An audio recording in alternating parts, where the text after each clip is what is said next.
اور عورتوں کو ان کے مہر خوشی سے دے دیا کرو، ہاں اگر وہ اپنی خوشی سے اس میں سے کچھ تم کو چھوڑ دیں تو اسے مزے سے کھا لو۔ اور کم عقلوں کو ان کا مال جسے اللہ نے تم لوگوں کے لیے سبب معیشت بنایا ہے مت دو،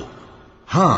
اس میں سے ان کو کھلاتے اور پہناتے رہو اور ان سے معقول بات کہتے رہو، اور یتیموں کو بالغ ہونے تک کام کاج میں مصروف رکھو اور جانچتے رہو، پھر بالغ ہونے پر اگر ان میں عقل کی پختگی دیکھو تو ان کا مال ان کے حوالے کر دو، اور اس خوف سے کہ وہ بڑے ہو جائیں گے یعنی بڑے ہو کر تم سے اپنا مال واپس لے لیں گے، اس کو فضول خرچی اور جلدی میں نہ اڑا دینا۔ اور جو شخص آسودہ حال ہو اس کو ایسے مال سے قطعی طور پر پرہیز رکھنا چاہیے، اور جو ضرورت مند ہو وہ مناسب طور پر یعنی بقدر خدمت کچھ لے لے، اور جب ان کا مال ان کے حوالے کرنے لگو تو گواہ کر لیا کرو، اور حقیقت میں تو اللہ ہی گواہ اور حساب لینے والا کافی ہے۔